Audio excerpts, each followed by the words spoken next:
Hello, everybody. I am Antoine Badawi, the Gender Equity Specialist at the Canadian Centre for GBA+. Welcome and thank you for joining us for today's session. A couple of days ago, on 17 May, the world celebrated IDAHOT, the International Day Against Homophobia, Biphobia, and Transphobia. Today, I am welcoming here Norma Lize Rhayem, the Communications Manager at Rainbow Refugee Society, and Lauren Pragg, the Executive Director of LGBT Youth Line. Lauren, Norma, thank you for joining us today to discuss designing programs for and working with diverse sexual minorities. To begin with, I would like to ask both of you to tell us more about your organization and the work you do. Lauren, you have been the Executive Director at LGBT Youth Line since 2023. What can you tell us about your organization? Yeah, first of all, thank you so much for having me here. I'm really happy and excited to have this conversation. So Youthline, we've been around since the mid-90s, 1994, and we are a peer support helpline. So we connect 2SLGBTQ plus youth across Ontario to resources, community, and peer support through our helpline, through our comprehensive peer support training program, advocacy, and referrals. So we've offered this service for over 30 years, actually 32 years this month. It's open 6 evenings a week, and it's fully run by peers, so other 2SLGBTQ plus youth who are supported by our staff. And so, young people can reach out to us about anything. Some of the top issues that we see coming through our helpline are issues of mental health and isolation, relationships of all kinds, familial, romantic, peers, and coming out as a process, as a journey.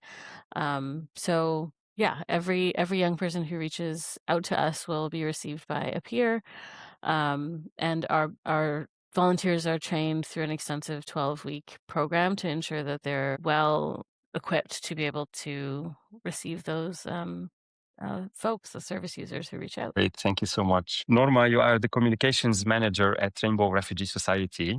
How would you introduce your organization? Thank you so much, Antoine. Pleasure to be here today. Rainbow Refugee, we've been around for 26 years this year. We're a Vancouver-based organization with the mission and vision of promoting equitable migrations for people fleeing persecution based on their sexual identity, gender identity, sex characteristics, or HIV status, also known as SOGIESC. We've been here for 26 years. We collaborate with organizations across the country from coast to coast to coast. We are located on the unceded territories of the Musqueam, Squamish, and Tsleil-Waututh nations. And mainly the work that we do, providing support, system navigation, information for refugees who are already in Canada, already inland. And we run one of our biggest programs would be the private sponsorship program under the name of Rainbow Refugee Assistance Partnership Program, where we collaborate with Immigration and Citizenship Refugee Canada, IRCC. We collaborate with them to privately sponsor refugees to move to Vancouver and start their life here as well.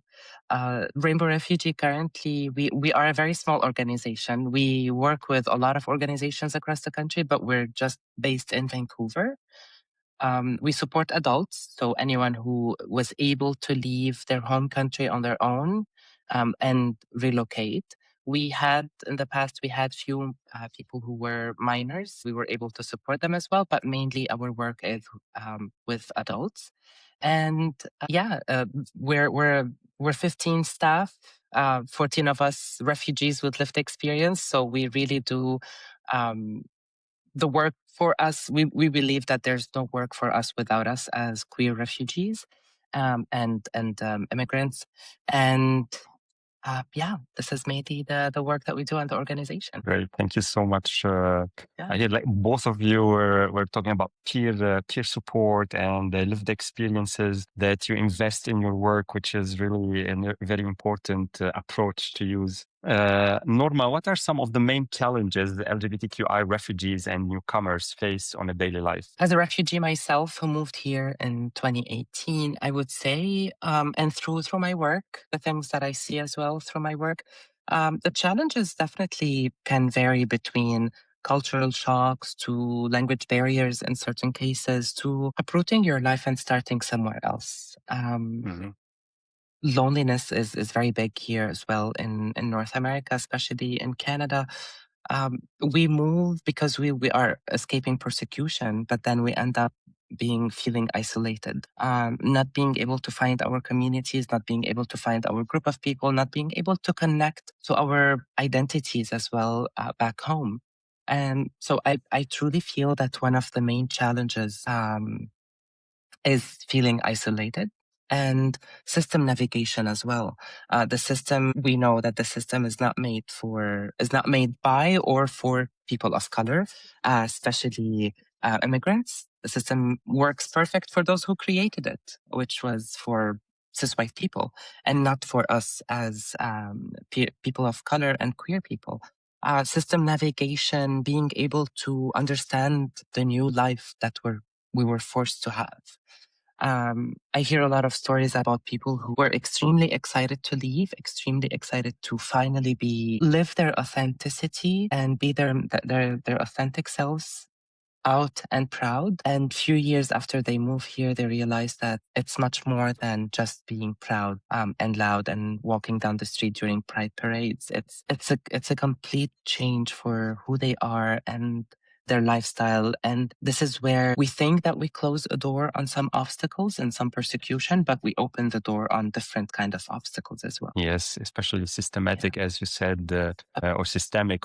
And then you mentioned also people, they move to a new place, but they still connected to their identity back home and to the relationships back home. How is that when the refugees and newcomers, do they really, like on their daily basis, they are concerned about their homeland? It depends. It depends from a person to another. It depends on the connection that you have, internal connection that you have with whatever we want to call home. Home can be different from a person to another, and staying in touch with your people can be different from a person to another. This is why we acknowledge as well as the queer community that the concept of chosen family, the concept of choosing who you want to identify with as family is very important. I know a lot of people, a lot of our members at Rainbow Refugee, they keep in touch with their cultures and with home, with how they bring their culture here, with food, with the language, speaking the language, with music, with introducing other folks in North America to their culture. Mainly to me, at least to me, as an Arab person, I bring my my heritage with my food wherever I go, and this is very common for a lot of Lebanese people. We take food with us wherever we go, with food and music and culture. And just when I miss home, in my personal experience, I always remember why I left at the beginning, and why I am here. I'm safer physically, and I try as much as possible just to keep going, But it's definitely different from a person to another, staying in touch with home or with your culture. Yeah, great. Thank you so much. Lauren, when you're designing a new program, what are a few practical steps you take early on to make sure it's inclusive of different genders and identities? Yeah, absolutely. I mean, I think the key thing to start with is that we're an organization made up of people within the communities that we try to serve. So 2SLGBTQ plus people. We also have a mandate, for example, that our board is mainly youth. So we try to ensure that there are young people in the leadership of the organization and throughout the organization. So we're coming from that place, and that includes queer and trans people, non-binary people, etc. So everyone involved in any sort of new program development would fit in those identities and communities. And lived experience, is really centered from the beginning. We take people's ideas very seriously, or if people have objections, we really consider those to be valid and important, and center them, and understand that we're not all going to experience things the same, even if we do share similar identities. So we take a real collaborative approach. That's a really important part of the work that we do.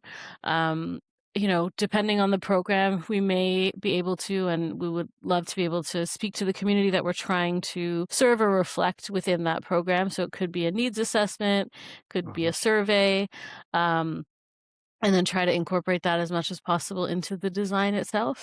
We always try to ground everything that we do, including program development, in our organizational values, especially accessibility and anti-oppression. And we just look for opportunities to be able to reduce barriers, whether that be through scheduling or potentially honoraria if we're able to offer that, and just create safer spaces, affirming spaces, flexible spaces. And another thing that we are certainly open to and have done in the past is like partnering with other organizations in order to once again sort of expand the collaboration, reach communities or folks that maybe we wouldn't otherwise, who are connected to other orgs. So yeah, those are some of the ways that we try to be really representative and considerate and just take in a lot of different voices in the process and come together to figure out the best way to be able to offer something. Yes, great. Thank you. You spoke about collaborating with other organizations. Um, what like when you look for an organization to collaborate with, what kind of values do you look for? How do you align your views with the other organization views? Can you tell us more a little bit about that? Yeah, it's usually around, some basic things around just like capacity of maybe the program participants, capacity of the staff and the volunteers that we're trying to engage. And again, yeah, whether it be an intake form, making sure that it's reflective of gender, race, ethnicity, like, just making it as inclusive as possible, but also things like honoraria, whenever possible, making sure that we align on the amounts that we might be able to offer, being sometimes when that's not possible, just being mindful of timing, being flexible so that people can fit in their participation while they're trying to navigate, paid work or other obligations that they might have. But really, I would say equity is the biggest thing that we look for. So yeah, not needing to police people who participate in programming, for example. Generally speaking, as an organization, like we don't engage with the police, just like through the helpline or anything. And so also for regular programming, we would want to make sure that those kinds of emergency services are kept at a distance unless otherwise needed or requested by a service user. There's obviously, we have like duty to report on our end as well if people disclose anything. But in terms of the helpline, that's a completely anonymous and confidential program. So young people can feel fully safe in showing up as themselves, not worrying about anything they disclose being shared with family, teachers, any kind of authority. But in a general program design, for example, we don't necessarily we don't do police checks, for example, on our staff, because we understand that can be a real barrier for folks, and that system itself is flawed. And so we have other ways in our programming of making sure the safety of participants is also protected. But those are some of the examples I would use as like key to our values alignment. Yes, great. Thank you so much. Aligning values, but also thinking of practical things. And you both brought concerns about some systemic fault or shortcomings that probably all organizations need to deal with when working with vulnerable populations. And Norma, you mentioned before cultural aspects of the refugees and newcomers. They bring with them food and language. And you spoke about language barriers. So how do you deal with the language barriers with newcomers and refugees coming from different parts of the world, different languages? How do you deal with that? Yeah, absolutely. So at Rainbow Refugee, the work that we do, we rely a lot on volunteers as well. The organization was run by volunteers for 18 years, and then we saw the need to have more structure in the organization. That's when we moved to the nonprofit organization that we are now. But for 18 years, volunteers were supporting, were showing up, and people who benefit from the programs would come back to support other people in the program. One thing that we do to accommodate different languages, we have weekly walk-in where our offices would be open, no appointment needed, just members can come. For example, every Monday, Wednesday, and Friday. Monday, we have sessions for income assistance if people are requesting income assistance. And we always have volunteer in-house where they're available for translation. We have volunteers who speak Arabic, Farsi, Spanish. We have a lot of volunteers as well who would show up for public events. For example, on May 17, it was Ida Hobbit, the International Day Against Homophobia, Transphobia, Biphobia, and Intersex Phobia. And we had during the event over 150 members attended, but we had, I believe, 6 or 7 volunteers who were there just ready to translate what other people are saying or talking. We try as much as possible with the materials that we print to have it in different languages as well.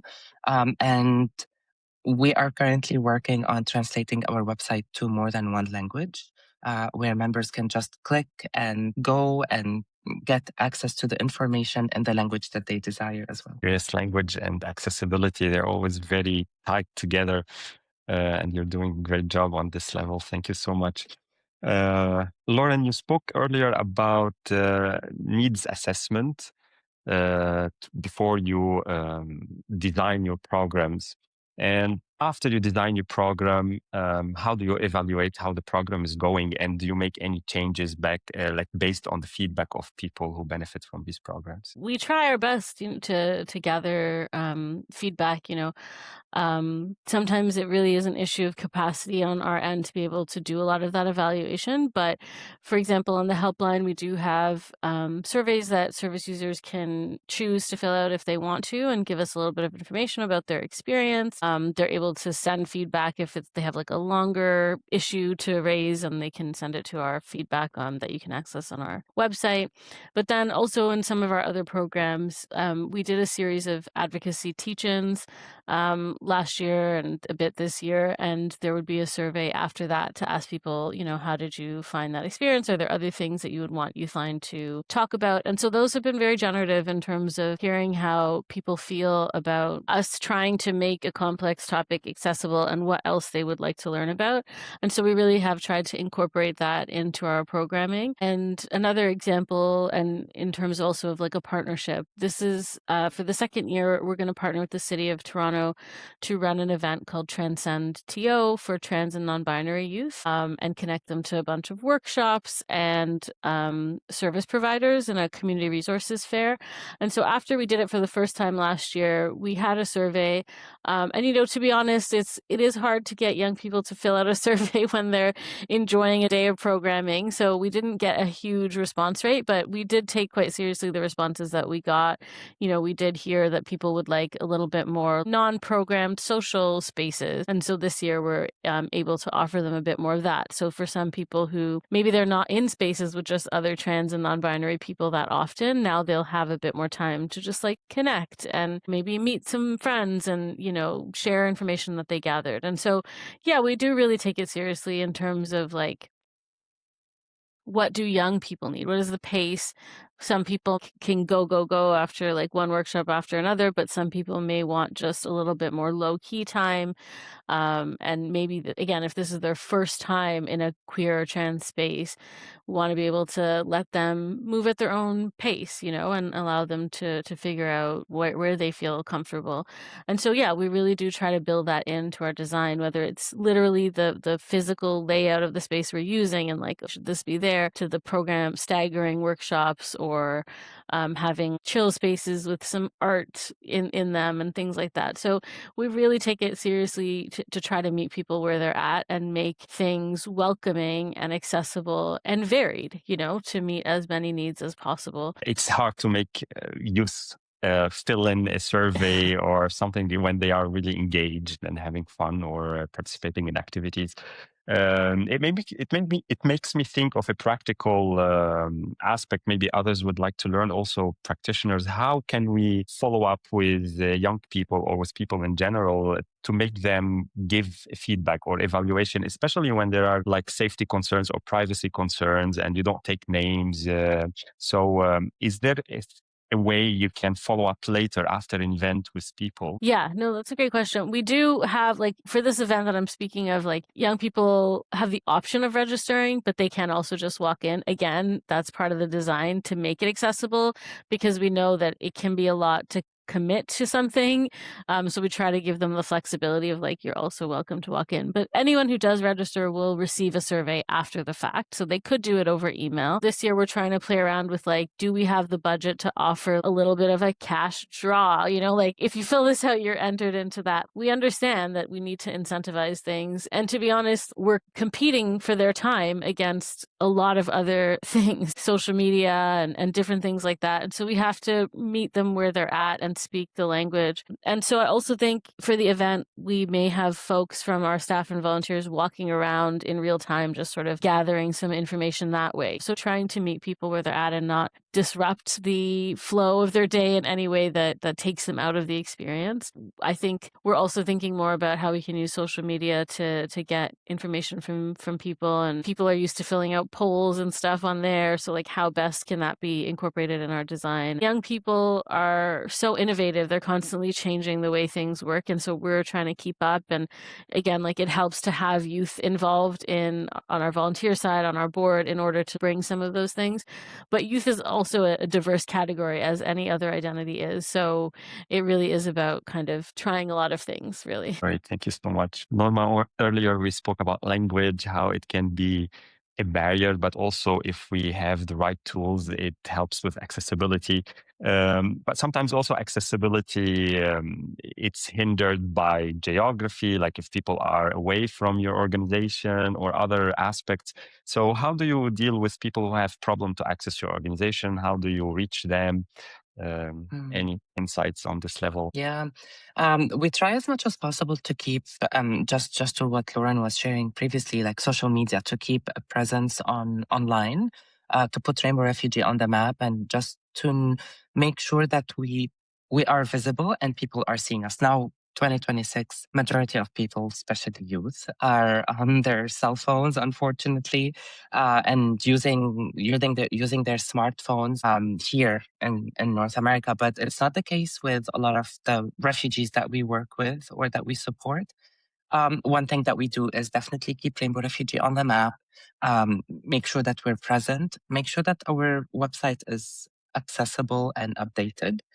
And you might be surprised, Antoine, but we don't do a lot of extra work to be visible internationally. But people from word of mouth, like people would tell other friends that I reached to this organization answered, this organization sent an email back. So one thing that we make sure to do is to always answer emails, always respond to requests of support, even if it can be exhausting or draining. We make sure to, even if the answer is going to be, we're sorry, we cannot support you at the moment, but please put your information on this link. Once we have the capacity, we can support you.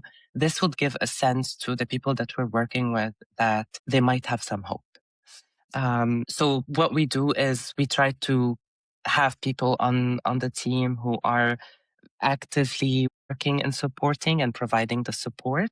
And people tell each other, friends within the community, they usually trust the work that we do and feel safer with our organization. So that's why they recommend Rainbow Refugee to other people. Yes, being responsive is very important. Even as you said, when you don't have the capacity to help, but just to give an answer and say, yes, we are here, we heard you, we are present, and maybe one day we can help. Yeah, responsiveness is very important. Lauren, you spoke a lot about bringing young people to participate in the design or to listen to them. How do you feel about when you involve these people with you, the young people? Do they feel like they are really participating? They're really making a difference, or are they just there to check a box or something? Yeah, I mean, I certainly hope they don't feel that. We really try our best to engage young people, but for us, it is often like a challenge even to develop programs, because we want to be able to pay them a little bit for their time, give them something of an honoraria. So sometimes we may be slower on program development because we don't have the funds to include that part of the capacity or the design development stage.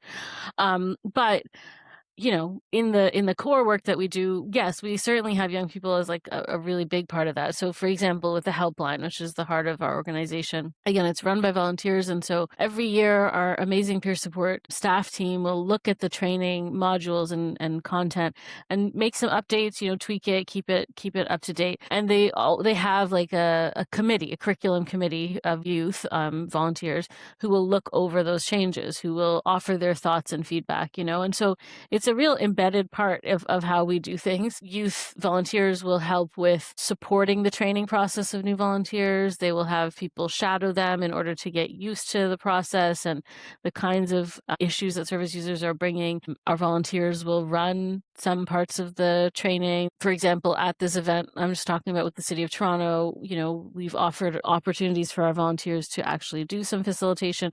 So we try to incorporate them as much as possible. We've been lucky enough to have some Canada Summer Jobs positions this year, and we always promote that first internally to our volunteers. So any chance that we get to bring them into the process and have them more actively contribute to the organization, we try to do that. Right now, a good number of our board of directors are former volunteers, and so they know the program, they know the organization inside and out, and can bring that to their guidance in this new position of authority at the organization. I think we do our best to try to make sure that it doesn't feel tokenistic, because it's not. It is really important. And as someone who's not a young person myself, like I know there's a lot that I don't know that has changed, in the decades since I've been a young person.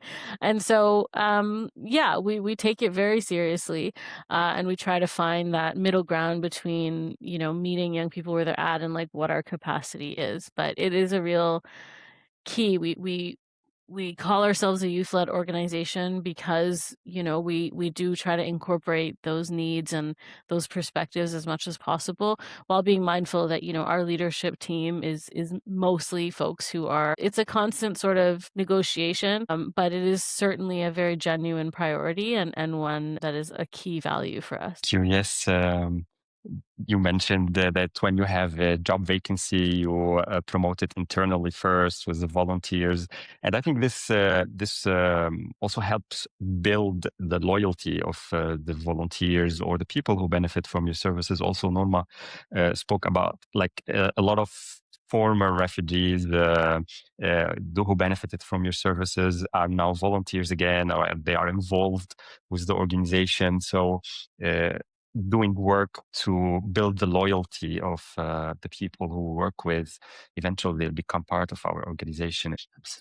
Yeah, absolutely. For example, 14 staff members like myself. I moved here in 2018 and I reached out to Rainbow Refugee and I said, I need support. They supported me. I was a member first, and then I saw the need for someone who can speak Arabic to translate. So I stayed, I became a volunteer. And then at the first opportunity, when they had an opportunity to hire someone for full time, I applied and I was hired. So I would say I am a success story, part of Rainbow Refugee. A lot of our members, when they go through the process. The refugee process is not an easy process. It's a very long process. But when our members go through the process and then make it to the other side where they are protected person or where they become permanent residents or when they are Canadian citizens, they always come back and say, I will never forget the support that you did and how you guided me in the right direction, how you connected me with a lawyer, how you provided the information that I needed. And I want to give back to my community. And to me, this is what makes all the work that we do worth it.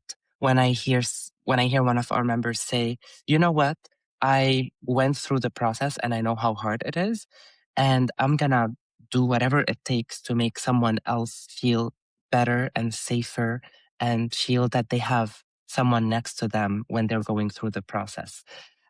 Success stories, I would say we have a department called Time to Thrive, because regardless of how you make it to Canada, if as an inland refugee, which means through work permit or student visa or on a tourist visa, and you decided to stay, or if you are privately sponsored through the private sponsorship program. Regardless of how you make it here, we believe that now it's time for you to thrive. Now it's time for you to find your own community, to find people that you connect with. So with this department, we currently serve over 1,800 members. And one of my favorite activities every Friday is the social cafe. Social cafe is on Friday from 4 to 6. Members would just come, sit in our offices and in a big, beautiful room. We don't talk about any legality, anything process, anything about their refugee process. It's just listening to music, sharing tea or coffee and some snacks, and playing board games. This is my favorite part of it because we're normalizing the fact that even if you are going through a lot of hard times as a refugee, even if the process is extremely exhausting, you can still have fun and you can still find peace and you can still find your own community. Um, Other success stories is when, for example, someone that Rainbow Refugee sponsored almost a decade ago, his name is Danny Ramadan. Danny ended up being an amazing, very well-known author in Vancouver. And then he started running his own fundraising event for Rainbow Refugee called Evening in Damascus. So where he can bring people together in the community to donate and support the organization that supported him when he moved here. So this is another success story. But the success that we see would definitely be in small instances and small stories in our day-to-day office life. Yeah, I mean, I definitely would agree. It really varies, and there's lots of degrees, and it's all so meaningful, you know? And so I would say similarly, people wanting to remain connected to Youthline. You know, we call anyone who has been a part of the Youthline team like Youthline alum. So whether that's volunteers or former staff or board members, and those folks are so invested in the work that we do. And we also will reach out to them and provide certain updates and information and opportunities to get involved, whether that was through our 30th anniversary. We had some panels across Ontario, and we tried to get as many alum like to sit on those panels and talk about the time at Youthline and how that impacted them. And, you know, for a lot of people, Youthline is the first experience they have in a queer and trans space. And so many people have created great friendships, you know, through their time volunteering here. And so many of our volunteers go on to become like mental health practitioners, etc. And again, being on our board, that's a way of showing how invested you are, how much you want to see this organization thrive. We also have a former volunteer who, for the second year in a row, is raising money. He's the first like openly trans person to swim across Lake Ontario. He's doing another lake this year. He wants to do all the Great Lakes, and he's chosen to raise money for Youthline as part of that. But also just like those surveys that I talked about of service users after they get off the helpline, just saying how much a chat like helped them, you know, saying how much our volunteers, like how warm they were, how welcoming and understanding. Those things are huge successes to us.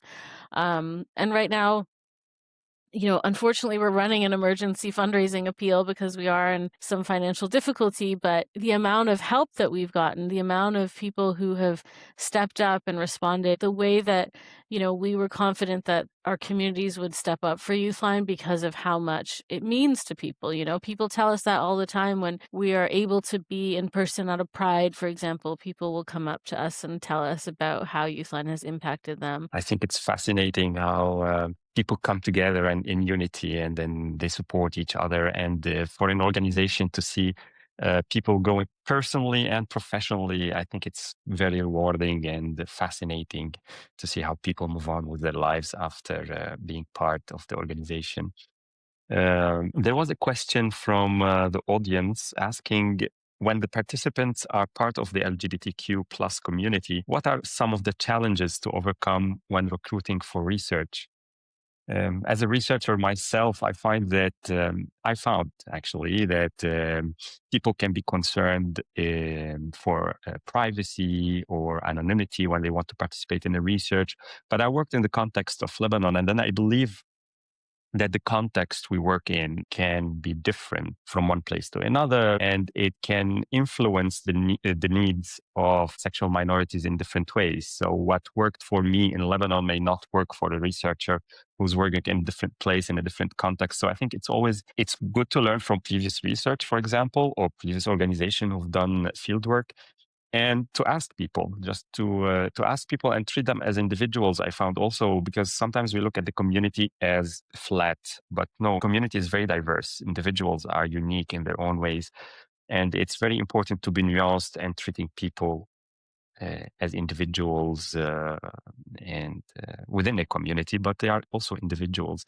Norma, what would you like to add to that for research? Yeah, I would say respecting privacy is a big concern. And from my experience being interviewed for research purposes, I would say the feeling of, okay, so now I have to repeat my story over and over again.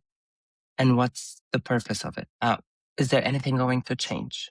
Is there anything that is going to happen after I tell you my story for your research? So we always try as much as possible, whenever we have researchers reach out to us, to be very clear about the expectations, even after they publish their publications or the findings, and to share it with our members. And compensation, if possible, for our members is very important, because this person is sitting with you for a couple of hours. They're opening up, they're sharing their life story. Probably they're taking time off to accommodate the time, the researcher time. So some honorarium or being able to compensate them for their time and for sharing their story is important for us as well. But yeah, I would say the main challenge would be privacy and the expectations of, okay, so now after I tell you this, is my situation going to change? What is changing in my life? That's a very good point. It's a very good question. Like to ask what after, what's coming after, what change are you going to do? And I think researchers need to think of that a lot. What kind of social justice or social change am I bringing with my research? Lauren, what can you add to that? Yeah, I mean, to be honest, we would actually love to partner more with researchers. I think we do have a lot of data through the helpline that, again, we don't have the internal capacity to sift through. We're lucky enough right now to be working with a university placement student who's helping us sort through a little bit, looking for some trends on the helpline, specifically from the start of the COVID pandemic to now, and trying to see like what has shifted and what are some of the trends. We all know that there's been a lot of spikes in transphobia in that time, and so wanting to see if that has been reflected on the helpline. And from the initial findings, we certainly are seeing that very, very much like closely reflected. But for us, again, being a confidential and anonymous helpline to begin with, that's the sort of key, right? That's a guarantee that we give to our service users, that like you can come here and not have to worry. Like you don't have to worry at any stage of this interaction that you're going to be exposed, or your story is going to be told in this way. And so again, there are quotes that may come from a post-interaction survey that we may pull out. All of that is optional. People, again, can give us the first three digits of their postal code so we can look for trends geographically. So those kinds of things really do tell stories. We gather information from them sometimes about age, gender identity, and location, like rural spaces versus like, in Southern Ontario, which is better served. And so we're trying to understand those things in order to do things like apply for funding, understand if we need to target other areas to recruit volunteers. So we make sure that the support they're getting is reflective more broadly of the province, right? And different experiences. So we use a lot of that data internally, but to be honest, there is a lot I think we could offer to the sector, to research, to folks who, academics and other folks, policymakers. But I think built in is really our protection of the populations that we serve in order to make sure that this is a safe space for them in this particular way. Obviously, they need other spaces where it's in person or they give more of their information, but we offer this particular service, and a real key to that is the anonymity and confidentiality. And I think generally speaking, when you're engaging with young people from marginalized communities, you have to make sure that they're also in charge of their stories. That as a former academic myself, like you go back to them and say, this is what I took from what you told me. Does this feel right? Does this feel accurate? Am I getting this right before I go out and share it as some great revelation? And so I think it is about that participation and the exchange. It has to be an exchange. And I think what Norma pointed out about what are they getting, it can't be purely extractive. And I think community-based research has so much, when people are embedded, when people understand the nuances and the shifts and needs and stuff, it just makes it that much more richer and grounded, for people to be able to do something meaningful with, instead of just sort of, if you're strictly looking at a community, in some sort of spectacle kind of way. Yes, exactly. I'm doing the work with the people, not about the people. I think this is very important. I think also you launched a call to come to you, you invited people to come to your organization and maybe benefit from the experience you have, from the data you have, and all the reach and experience that you are offering now. I hope you get some calls from practitioners and researchers. Also, Norma, you spoke a lot about the meaning of the research, what's after the research. Also, this resonated with Lauren. Thank you so much. I want to thank you for having us and for giving us a platform to talk about the work that we do and to share the importance of supporting queer refugees and supporting people who are trying for the first time probably to live their authenticity and be free.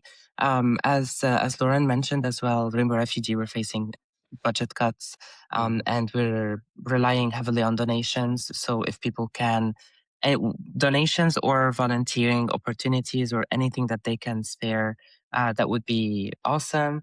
And it would be highly appreciated from our end. Don't ever stop talking about queer refugees and queerness and LGBTQI plus community, because now more than ever, with the increase talk about the trans community, the non-binary community, and how the media is portraying us as villains and as something that we're not. It's very important to educate ourselves, to educate our peers, to unlearn some of the concepts that were embedded in us, especially when it gets to the trans and queer community. And when you mix it with youth, that's where the big conversation goes. I believe with Lauren, what you are doing, Lauren, and the work that you're doing with trans and non-binary kids as well, it's very important. So yeah, thank you. Thank you, Norma. Thank you, Lauren, for being present here. Also, both of you. It was a pleasure talking to you. I've learned a lot, and hopefully our audience or the people who will access our platforms will learn also from your experience and presence on the field. Thank you so much. Thank you so much for having us. Bye-bye.